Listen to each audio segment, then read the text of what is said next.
으로 늘 깨어 지키사 큰 자비 베푸시고 늘 인도하시니 내 평생 짧은 세월 빛나게 살도록 참빛인 성령으로 날 채워 주소서. 아멘. 주 여호와는 영원한 반석이신 줄 믿습니다. 영원한 반석이신 우리 하나님 안에서 오늘도 예배로 나온 우리 모두에게 하나님의 은혜가 충만히 임하여 주실 줄로 믿습니다. 저는 오늘 지난주일에 나눠준 지금 주보 갖고 있나요? 주보를 보시면 3면에 이제 소요리 문답을 5번째에서부터 8번째까지의 내용을 써놓은 것을 한번 읽기를 원합니다. 제가 질문을 할 테니까 거기 기록되어 있는 답문을 여러분이 한번 읽어보시기를 바랍니다. 거기는 문어체로 써 있으니까 제가 구어체로 읽겠으니 여러분도 구어체로 답을 해주시기 바랍니다. 하나님 한 분 외에 또 다른 하나님이 계신가요? 한 분뿐이시니 참되시며 살아계신 하나님이십니다. 하나님의 신격에는 몇 위가 계신가요? 하나님의 신격에 3위가 계시니 성부와 성자와 성령이신데 3위는 한 하나님이십니다. 본체는 하나요 권능과 영광은 동등하십니다. 하나님의 예정은 무엇입니까? 하나님의 예정은 그 뜻대로 정하신 영원한 경륜이신데 이로 말미암아 자기의 영광을 위하여 되어가는 모든 일을 미리 작정하신 것입니다. 하나님께서 그 예정을 어떻게 이루시나요? 하나님께서 그 예정을 이루시는 것은 창조와 섭리하시는 일로 하십니다. 아멘. 아멘. 감사합니다. 아멘. 예, 오늘 우리가 함께 읽었던 웨스트민스터 신앙고백서는 대요리 문답과 소요리 문답으로 되어 있는데 이제 여러분과 함께 나누고자 하는 내용은 소요리 문답으로서 이제 우리 평신도들 그리고 성서적인 면에서나 신학적인 면에서는 비전문적인 우리 보통 일반 성도들을 대상으로 소요리 문답이 쓰여졌다. 쉽게 이해하면 그렇게 이해하시면 돼요. 예, 그런 내용을 지금 제가 잠깐 다루려고 하는 가운데 있습니다. 성결교인으로서 장로교회 신조요 또 신앙고백서인 웨스트민스터를 본다는 것은 공부하지 않고 신앙의 연륜이 짧은 성결인 가운데는 의아하게 생각할 수가 있는데 그것은 무지의 소치다 이렇게 얘기할 수가 있어요. 칼빈주의자들이 웨슬리안을 공부하거나 웨슬리안의 영성을 깊이 묵상한다면 그 문제가 있나요? 없죠. 마찬가지예요. 우리가 지금 교조주의와 교파주의, 교단주의, 파당, 파벌 이게 문제이지 웨슬리안이나 칼빈이안이나 또 루터 시대의 사람들이나 현대 그리스도인들이나 우리는 모두가 누구를 주로 고백합니까? 예수 그리스도를. 그런 면에서 우리가 각 교단이나 교파의 그 특징이나 성격상 또는 그 관심사 이런 부분이 좀 다를 뿐이지 우리 모든 그리스도인들은 예수를 머리로 하는 우리 지체요 또 한 가족이라는 사실을 알고 자꾸 교리적인 논쟁이나 교파적인 문제들로서 말 많이 하는 사람들은 어쨌거나 삼가하고 주의하고 이렇게 지목해서 경계해야 될 자들로 우리가 알고 나아가야 될 줄로 믿습니다. 그런 면에서 우리 기독교 대한성결교회에서 지금 새로이 우리 성결인들의 신앙고백서를 만든다고 현재 총회에서는 이걸 가결해가지고 1년 조금 더 지났나? 그 정도 기간 동안에 지금 신앙고백서를 만들어내고 있다 그래요. 몇 사람이 어떤 방법으로 해나가는지 모르지만 우스운 거죠. 당사자들이 볼 때는 기분이 나쁘고 언짢을지 모르겠으나 정말 수개월을 또 수년을 이렇게 일반 정치, 행정, 또 법, 또 목회자, 신학자들이 모여서 이렇게 벌써 1700년도에 만들어진 이 웨스트민스터 신앙고백서와 같은 것을 놓고 보면 참 걱정이 되죠. 그러나 그럼에도 불구하고 우리 성교인들의 어떤 특징을 한번 대변하는 신앙고백서로 만들어 보겠다 하는 그런 당찬 그런 뭐 어떤 의미에서는 혹이라고 할까요? 교회 정치의 한 점을 찍고 가는 이런 면에서는 좋은 작품이 나올 수 있기를 우리가 함께 기도하고 관심을 갖고 이렇게 할 수 있기를 바랍니다. 하도 좀 배웠다, 또 좀 정치적인 면에서 리드하는 역할을 한다 하면 꼭 뭔가를 하나 만들어내려고 그렇게 하는 경향이 있어요. 이 내용을 보시는 분들 기분 나빠하지 마십시오. 기분이 나쁘실지라도 그것은 저와 같이 투명하게 말하는 사람이 있을 뿐이지 투명하게 말 안 하고 뒤에서 뒷말하는 사람도 있다는 사실을 여러분은 아시고 어쨌든지 간에 좋은 작품이 나올 수 있게 되기를 정성을 다해서 주의 이름으로 축복합니다. 여러분도 그렇게 기도해 주시기를 바랍니다. 다른 말을 좀 한 것 같아서 안 됐습니다만 아무튼 오늘 이 고난주간의 수요일 저녁에 여러분과 함께 이 소요리 문답의 5문항에서 8문항을 여러분 앞에 살펴서 읽으면서 한 분이신 하나님, 성부, 성자, 성령으로 오직 유일하신 하나님께서는 그 섭리를 또 하나님의 창조와 더불어서 하나님의 예정하신 가운데 오늘도 우리를 주관하시고 또 이끌어 가시는 전능하신 하나님, 만왕의 왕이신 줄 믿으시기를 바랍니다. 그 만주의 주여 만왕의 왕이신 하나님을 우리는 뭐라고 고백합니까? 하나님 아버지라고 고백하고 있으니 돌아보면 나는 뭐예요? 하나님 나라의 왕자예요. 여러분은 뭐예요? 하나님 나라의 공주라는 사실에 대해서 또 왕자병, 공주병자들 생겼네. 그랬던 헛소리 하지 말고 우리가 왕자면 왕자답게, 공주면 공주답게 품위를 지키고 격을 갖추고 그리고 항상 모든 언행에서 신중한 삶을 우리가 잘 경주할 수 있는 믿음의 삶을 살아가시기를 주의 이름으로 축원합니다. 저는 오늘 여러분과 함께 읽은 에스겔 18장에 있는 말씀을 가지고 새로운 마음과 영을 추구하라 이런 제목으로 말씀을 전하고자 합니다. 우리 한번 따라서 합시다. 새로운 마음과 새로운 영을 추구하라. 그렇습니다. 여기서 새로운 영이라 하는 것은 무슨 이상한 영, 새로운 어떤 스피리추얼한 그런 어떤 ethics 그런 걸 추구하라는 게 아니라 우리가 성령 안에서 있는데 성령 안에 우리가 산다 할지라도 우리가 예수님의 구속사 이후에 거룩한 성도로 부름을 받고 또 구원받은 성도로 살아간다 하면서도 우리는 육신으로 구성되어 있는 이 인간 세상, 물질 세상을 살아가는 동안에 죄의 오염 가운데 살아갑니까? 아니면 정말 깨끗하게 살아갑니까? 우리가 아무리 깨끗하게 살아간다 할지라도 마음으로 짓는 죄, 영으로 짓는 죄, 또 생각, 의식으로 짓는 죄 투성이 속에 살아가고 있단 말이에요. 지금 우리가 이 주변을 돌아보면 좀 예배드린다고 정리를 잘 해놔서 비교적 깨끗하잖아요. 근데 보이지 않는 공기들이 가득히 있는데 이 공기 중에는 순수한 산소와 또 우리가 호흡에 필요한 그런 기본적인 공기들만 있나요? 뭐가 있어요? 우리가 다 알지 못하는 불순물, 먼지들이 여기 빼곡히 있단 말이에요. 우리는 그렇게 보이지 아니하지만 분명히 존재하는 여러 가지 먼지 속에 살아가고 있듯이 우리가 아니라 할지라도 우리 인간, 육신의 장막을 입고 있는 한은 어떠한 가운데 살아간다는 얘기예요.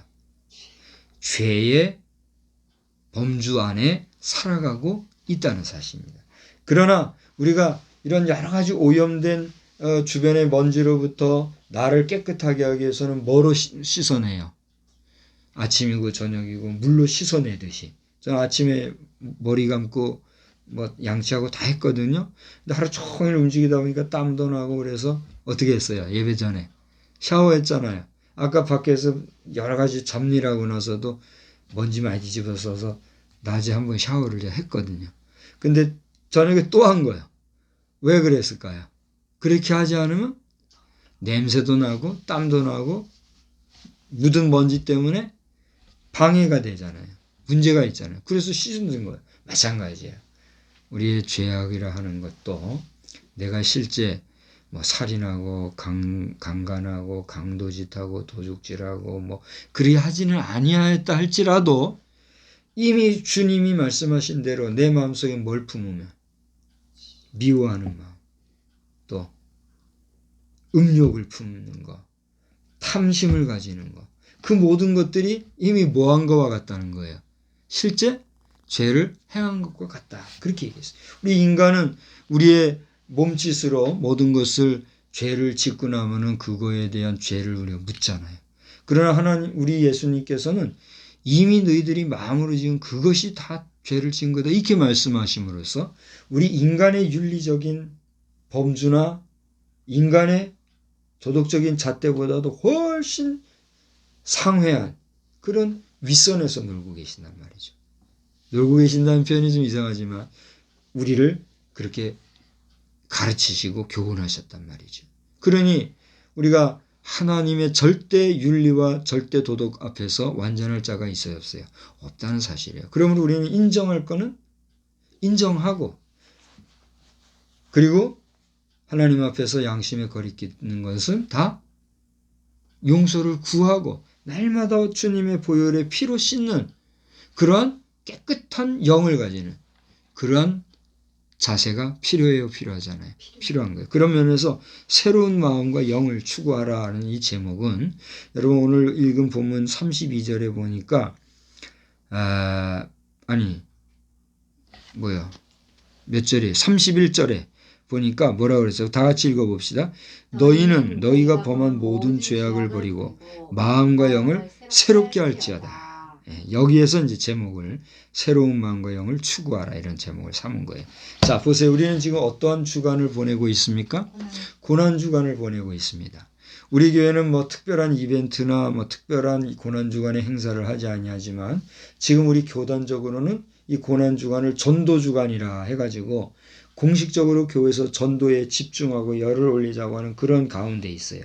그런가 하면 각 지교회별로 뭐 특별 새벽 기도도 하고 매일 저녁 기도도 하고 성경 읽기도, 아이고 말하기도 힘들 정도로 여러 가지 행사를 좀 하거든요.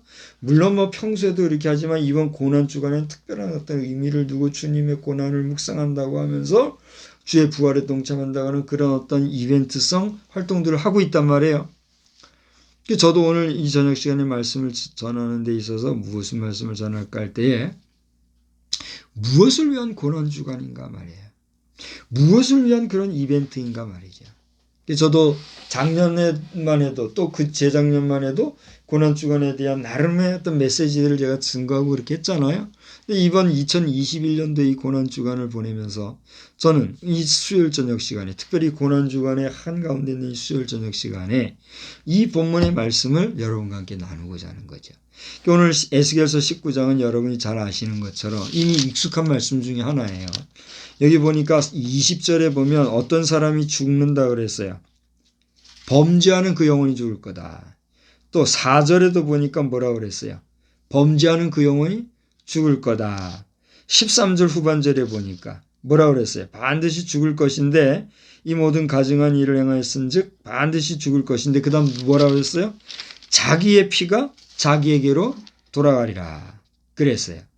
그 다음에 이 모든 것이 심판에 의한 것인데 30절 초반절에 보니까 내가 너희 각 사람이 어떻게 한 대로 행한 대로 심판하리라. 그러므로 31절에 모든 죄악을 버리고 영을 그러니까 마음과 영을 새롭게 하라 이렇게 이야기가 있어요. 자, 그래서 여러분이 이 에스겔서 18장을 쭉 읽어보면 뭐니 해도 자업자득 또 인과응보 사필 규정의 논리가 적용되고 있는 것을 봐요. 1절에서 4절까지 보면 바로 그 내용이 나와요. 그러니까 누가 죽느냐? 범죄하는 그 영혼이 죽는다. 그런 얘기를 했어요. 그러니까 모든 영혼이 다 하나님께 속했는데 아버지의 영혼이 내게 속한 같이 그의 아들도 영혼도 그의 아들의 영혼도 내게 속하다. 그런 얘기했어요. 그러니까 자, 저를 보세요. 내가 여기 포도가 있는데 이 포도가 쉬어요. 먹으면 쉬어요. 이 포도는 먹은 내가 쉬지 먹는 걸 보고 있는 다른 사람이 쉬어요. 이 포도 맛이 달고 시고 한 것은 누가 어떻게 할 때 그걸 알 수가 있어요. 내가 먹을 때 그게 알 수가 있잖아요. 마찬가지예요. 내가 먹은 포도가 시다고 먹지 않은 당신이 포도가 시다고 할 수 있느냐. 이 논리를 얘기하면서 자기 자신이 지은 죄는 누가 감당해야 된다는 거예요. 본인이 자기 자신이 감당해야 된다는 논리가 그거예요. 그 다음에 5절에서부터 9절까지도 보면 의롭게 사는 자는 어떻게 한다는 얘기예요. 살 것이다 이런 얘기를 하고 있어요. 그런가 하면 10절로 13절을 보면 의인도 범죄를 하면 어떻게 해요? 벌을 받는다. 다시 말하면 5절에서 9절에는 어떤 사람이라도 의롭게 살면 그가 죽을 가운데서도 살 수가 있지만 10절에서 13절을 보면 의인이라 할지라도 그가 뭘 지으면 죄를 지면 벌을 받는다 이렇게 얘기하고 있어요. 그런가 하면 14절에서부터 18절에도 보면 범죄자의 아들도 의롭게 살면 살 것이다 이런 얘기를 하고 있어요. 북한에서 아주 그 고질적이고 모질고 나쁜 법리 행정적인 것이 있는데 그게 뭔지 알아요? 연좌제예요. 이 연좌제에 의해서 어떤 사람이 죄를 지면 씨를 말려요. 3, 4대. 그런다잖아요. 그러니까 그게 두려워가지고 그 족쇄에 매인 사람들이 두려워 떤다잖아요. 그러니 그 죄값을 이 사람들이 어떻게 할지 모르겠어요. 지금 국제정세로 볼 것 같으면은 북한이 지금 스스로가 돌이키고 국제사회 앞에 돌아와서 의롭고 바르게 살려고 하기보다는 끝까지 이렇게 버팅기고 한번 해보자 이렇게 나오고 있어요. 그래서 제가 벌써 우리가 아주 효양교회로 있을 때로부터 지금까지 얼마나 흘렀어요? 10년 넘었나요? 10년 넘었구만요. 여기 온 지가 10년이니까. 그죠? 우리가 아닌가? 여주에서 온 게 10년이 넘었으니까 효양교회로 치면 거의 10년 가까이 되죠. 벌써 10여 년 전서부터 얘기한 게 혈애누 그 얘기했잖아요. 벌써 그때부터 나는 얘기한 게 피 흘림이 없게 해달라고 기도하다가 불과 2년? 한 1, 2년 전서부터 제가 내려놓고 혈애는 불가피하다 지금 내가 얘기하고 있잖아요. 반드시 한반도 땅에 피 흘림이 있을 거예요. 보세요 이제. 나는 이것이 어디에 근거인지는 난 몰라요. 나는 누가 가르쳐 준 것도 아니고 기도하면 말씀으로 이 세계 흘러가는 모습을 볼 때 불가피하다는 거예요. 그러니까 뭐 성경이 오고 그런 게 어디냐 뭐 이딴 식으로 얘기하는 사람들이 있는데 하기 좋은 말로 뭐 성경이 어디냐 성경 근거에 이런 식으로 얘기하는데 하나님은 성경을 통해서도 우리에게 가르쳐 주셨지만 모든 예지 능력이나 계시적인 은사를 통해서도 알려주신단 말이에요. 그러니까 이 비밀한 세상에 되어지는 일들을 모르는 사람은 이 일에 대해서 이해도 못하고 이해하려고도 안 하는 거죠. 그러니까 오늘 에스겔서 말씀을 통해서 볼 때 이미 말씀 안에서 이것은 펼쳐지게 돼 있어요. 이 한반도 상황은 불가피하겠구나 이런 감지를 하고 있는 거예요. 그러나 이러한 상황에서 간절히 기도하는 것은 피 흘림이 불가피할진데 최소한의 피 흘림을 통하여서 문제가 해결되게 해주십시오. 기도할 뿐인 거예요. 여러분도 설교자가 이 시간에 드리는 어떻게 보면 다소 무겁고 경직된 메시지인지 모르겠지만 이 메시지 앞에서 함께 기도하시기를 바랍니다. 아무튼 여기 14절로 18절에 보면 범죄자의 아들도 의롭게 살면 살 것이다. 역으로 얘기하면 뭐예요? 아무리 선하게 산 부열조의 자손이라 할지라도 그 자손 때에 죄 지으면 어떻게 된다는 거예요? 죄값을 받을 것이다 하는 내용이 오늘 이 에스겔서 전반적으로 흐르는 그러한 주제다 하는 거예요. 그래서 어쨌든지 간에 24절 후반절에 오면 그가 범한 허물과 그 지은 죄로 죽을 것이다. 이런 얘기를 하고 있다 하는 거예요. 그래서 오늘 우리가 19절에서부터 32절까지를 보았는데 여러분이 보면 19절로 20절을 보면 어떤 내용이에요? 정의와 19절에 보면 아들이 정의와 공의를 행하면 내 모든 율례를 지켜 행하였으면 그는 반드시 살려니와 범죄하는 그 영혼은 어떻게 해요? 죽을 것이다. 아들은 아버지의 죄악을 담당하지 아니할 것이요 아버지는 아들의 죄악을 담당하지 아니하리니 의인의 공의도 자기에게로 돌아가고 악인의 악도 자기에게로 돌아가요. 인과 응보라는 거예요. 다시 말하면 어떠한 귀책 사유 실책도 그 잘못된 것에 대한 책임은 누가 져요? 본인 자신이 지는 것이지 그것이 다른 사람에게로 전가되면 돼야 안 돼요. 그게 정의예요? 부정이에요? 그게 정의예요? 예, 이게 한편으로는 그게 정의예요. 한편으로는 그게 부정이란 말이에요. 잘 생각해 봐요. 죄를 지은 사람이 죄값을 받아야 되는데 죄값을 받지 않냐고 죄를 안 지은 사람이 죄값을 싸잡아 받아요. 그럼 이게 부정이에요? 정의예요? 부정이죠. 그걸 지금 얘기하는 거란 말이에요. 예? 그래서 오늘 이 얘기는 정의와 부정의에 대한 이야기를 우리에게 얘기해 주고 있는데 아무리 부자지간이라 할지라도 그런 면에서 연좌제를 통해서 어떤 죄를 묻고 또 가족을 몰살시키고 하는 이런 정의롭지 못한 행동들은 우리 국제사회에서 용납할 수 있어요, 없어요? 용납이 안 되는 거예요. 그런데 그러한 일들이 벌어지고 있는 곳이 어디란 말이에요? 북한 사회라는 얘기. 저는 오늘 이 전광훈 목사님과 또 이 전향했다고 하는 이동호 교수라는 분하고 또 한 분 이 경찰 관계자로서 아주 그 대공 수사를 감당했던 분 세 분이 나와가지고 여러 얘기하는 이야기를 제가 들었어요. 근데 그분들이 2021년도 현재 정말 간첩이거나 간첩 그 이상의 일을 하고 있는 구체적인 사람들의 이름을 열거를 하더라고요. 지금 소위 말하는 여당, 야당 할 것 없이 지금 각 정계의 실제 국회의원, 장관을 지냈던 사람들로서 우리가 나중에 다 보면 나오니까 여러분이 보시면 알아요. 말하면 다 알만한 사람들. 그들에 대해서 구체적으로 열거하면서 그들은 간첩이라고 정의를 아예 하더라고요. 근데 아무리 그들이 간첩이라 해도 지금 그런 간첩을 공공연하게 체포하거나 잡아들일 수 있는 사회적 체계, 시스템이 지금 제대로 구현되고 있어요? 안 되고 있어요? 안 되고 있어요. 그러니까 지금 이 대한민국에는 정의가 정상적으로 흐르고 있어요? 없어요? 흐르고 없다는 걸 알 수가 있어요. 다시 말하면 우리는 대한민국만이 아니라 한반도 전체를 볼 때에 얼마나 불안한 가운데 있는지 모른단 말이죠.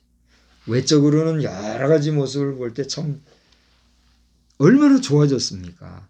제가 지금 지도에 우리나라의 그 100대 관광 지도가 있더라고요. 어디서 나온지 모르겠지만 어디선가 가져왔겠죠. 100대 관광 지도가 있는데 우리가 그 100대 관광 지도를 체크해 가면서 매 한 코스 한 코스씩만 다 돌아봐도 해외여행이 필요 없을 정도로 우리나라는 지금 그렇게 관광 문화라든가 또 여러 가지 면에서 얼마나 좋아진 세상인지 알 수가 없어요. 그런데 외적으로 그렇게 좋아진 이면에 사상적으로나 정치적으로나 여러 제도적인 면에서 행정적인 면에서 지금 우리는 아주 불안한 가운데 있다는 사실이에요. 이러한 면에서 한미 관계를 통한 이 나라의 안위와 안부는 하나님께서 각별하게 예비하고 준비해 주신 하나님의 선하신 방법이라는 걸 우리는 느낄 수 있어요, 없어요? 느낄 수 있는 거예요. 근데도 불구하고 여전히 반미하며 또 이 외세에 대한 알러지 반응을 보이는 이런 이상한 논리들에 대해서는 우리가 정말 경계하고 삼가하고 조심해야 될 필요가 있을 것 같아요, 없을 것 같아요? 있다는 사실이에요. 고난주간에 왜 이런 시사적인 이야기로 하느냐 여러분 의아해 하실 분이 있을지 모르겠는데 생각을 해보란 말이에요. 우리가 대한민국이라고 하는 이 국가적인 안정과 안위함이 없이 안보됨이 없이 교회의 예배가 유지될 수가 있으며 부활절이 의미가 있겠느냐 말이에요. 이 초짜 신앙자들이나 초짜 목회자들은 뭐 부활절 그러고 난리를 호들갑을 떠는 입장이겠지만 지금 이 겨우 그 코비드19라고 하는 이거 하나 때문에 당장 지금 이번 부활절 연합 예배가 제대로 드려지지 못하잖아요. 그렇지 않아요? 여기 이 지역에 부활절 연합 예배 드린다고 하는 안내를 혹시 접한 적이 있어요? 여기 그래도 부여구는 부활절 연합 예배는 아주 잘 지켰잖아요. 또 부활절 행사도 재작년만 해도 3년 전만 해도 십자가 행진하면서 아주 주도적으로 했잖아요. 근데 지금 벌써 한 2, 3년 전서부터 이게 뚝 떨어졌잖아요. 갈수록 그렇게 약해지고 있어요. 이런 사실을 보면서 우리가 고난주간을 무슨 이벤트성으로 지내고 부활절도 어떤 1년의 대단히 행사로 지내고 하는 이런 논리가 아니라 오늘 이 고난주간을 통해서 예수님이 그렇게 십자가에 돌아가시고 고난을 당하신 그 의미를 제대로 우리가 느끼기 위해서는 어떻게 해야 된다는 거예요? 죄 짓지 말고 살아야 된다는 거예요. 죄 짓지 말고 그리스도 예수께서 흘려주신 그 희생의 보혈의 피로 날마다 나를 씻어서 마음을 새롭게 하고 주님이 주시는 성령 안에서 내 영을 맑고 깨끗하게 하는 그런 삶을 살아야 돼요, 안 돼요? 돼요. 살아야 된다고 하는 사실을 오늘 성경은 우리에게 가르쳐주고 있다는 사실입니다. 우리가 그렇게 성결하게 살아야지 고난주간도 의미가 있고 부활절도 내가 참여할 가치가 있는 것이지 개차반으로 살고서는 무슨 주님의 고난을 생각하고 말하고 부활절이 무슨 의미가 있느냐 말이에요. 그렇지 않아요? 오늘 이 대한민국을 살아가고 있는 2021년도 현재 우리 대한민국 모든 국민들이나 또 구원함을 받았다고 말하고 선포하고 세례받고 그리스도인으로 성도라는 이름으로 살아가는 우리 모든 목회자 평신도 할 것 없이 교회 안의 성도 여러분 우리 모두는 오늘 성경 말씀에서 너희는 너희가 범한 모든 죄악을 버리고 마음과 영을 새롭게 할지어다. 이스라엘 족속아 너희가 어찌하여 죽고자 하느냐. 또 북한 공산주의자들은 살 길을 찾기보다는 죽을 길을 찾고 있는 것 같아요. 그런 느낌 안 들어요? 근데 그게 왜 그럴까? 저는 알 것 같아요. 왜 그럴까요? 잘못된 사상과 잘못된 주의, 잘못된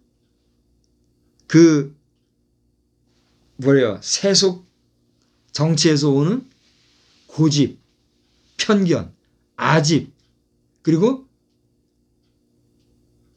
주변에 펼쳐져 있는 정치 야욕가들과 간신들의 종합적인 결과가 그렇게 나타나는구나. 그러니까 우리가 사회동포주의적인 정말 박애주의적인 의식과 사상으로 볼 때는 그들을 어떻게 해요? 무한대로 끝까지 정말 어떤 조건 없이 품고 사랑해야 되겠죠.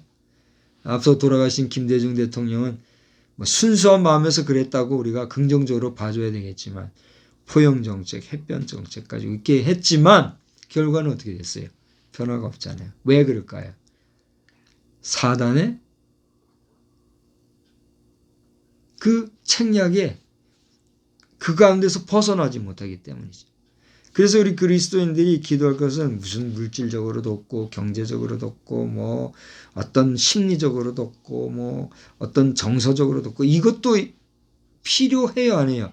필요하겠으나 지금은 그 모든 것이 완전 중단된다 할지라도 먼저는 정말 우리가 사심 없이 거짓 없이 진실하게 하나님 앞에 영으로 기도하는 가운데 하나님 아버지 우리가 할 수 있는 한계가 있사오니 하나님 우리가 여기까지 달려왔으나 우리가 할 수 있는 제한이 있사오니 우리의 할 수 있는 최선을 다했으나 아니 되는 이 모든 가운데 하나님께서 저들에게 심령으로 저들의 영혼을 맑고 새롭게 해주시고 저들의 마음을 새롭게 하여 주셔서 저들의 심령이 변화되어지고 그래서 저들에게도 복음이 들어가서 저들이 그 큰 돌짝 같고 자갈 같고 모래 같고 가시덤불 같은 그 마음이 세워지게 하여 주옵소서. 아멘. 그런 기도가 어떻게 돼요? 있어야 되겠다. 아무리 우리가 도와주고 뭐 어쩌고 난리를 치고 우리 좌파주의자들 말이죠. 응? 지금 뭐 통일부 장관이라는 등 무슨 나쁜 거짓 386들 말이야. 응? 386 세대를 욕먹이는 거짓 386들 말이죠. 그 사람들 아무리 뭐 퍼다주고 한다 한들 돼요 안 돼요? 안 된다는 거예요. 왜? 근본 마음밭이 갈아져야 되니까. 이번에 제가 농사 실패했다 그랬잖아요. 이 페트병에다 한번 해본다고 했는데 씨가 잘못됐든가 아니면 얘기하신 대로 그 흙이 그 안에서 물 빠짐이 잘 안 돼가지고 썩어서 흙이 그래서 발화가 안 되는. 발화가 안 되니까 아예 안 되잖아요. 그래서 제가 올해 농사를 실패를 해버렸는데 다시 도전할 거예요. 다시 이제 모종을 사다가라도 내가 꼽으려고 그렇게 하고 있는데 무슨 얘기냐면 씨도 좋아야 되고 밭도 좋아야 뭐가 자라야 싹이 나고 열매가 맺히고 채소면 채소가 먹을 거리가 성장하게 돼 있다면 그게 안 됐는데 아무리 뿌린들 돼요 안 돼요? 안 되더라는 거죠. 그래서 우리 고난 주간에 우리 개인적으로는 내 마음에 또 내 영의 새로워짐을 위해서 우리가 기도해야 될 뿐더러 우리 국가적으로 민족적으로 더 나아가 세계적으로는 하나님을 알지 못하고 하나님에 대하여서 부정하고 또 하나님에 대해서 알지도 아니하고 찾지도 아니하는 자들에게 하나님의 영이 임하여 주시고 하나님 저들을 구원하여 주시옵소서. 우리 인간의 복음 증거에는 한계가 있사오니 하나님께서 구원할 자를 구원하여 주시고 또 믿음 주실 자들 믿음 주셔서 이 땅 지구촌에 주의 계절 그리스도의 계절이 편만하게 하여 주옵소서. 그 기도가 있어야 될 줄로 믿습니다. 여러분은 그러한 기도를 얼마나 하고 계십니까? 오늘 이 고난주간에 부활절을 앞두고 여러 가지를 놓고 생각하고 말씀으로 묵상할 수도 있지만 주님의 그 고난과 부활하심이 헛되이 되지 않기 위하여 우리 자신뿐만이 아니라 우리가 전도하고 또 관계를 맺고 함께 살아가는 우리 모든 사람들의 마음이 새로워지고 그 영혼이 새로워지는 역사를 위해서 나도 기도해야 될 뿐더러 저들을 위해서도 함께 기도할 수 있는 그런 저와 여러분이 다 되기를 우리 주님의 이름으로 축원합니다. 아멘. 할렐루야. 아멘. 기도하겠습니다.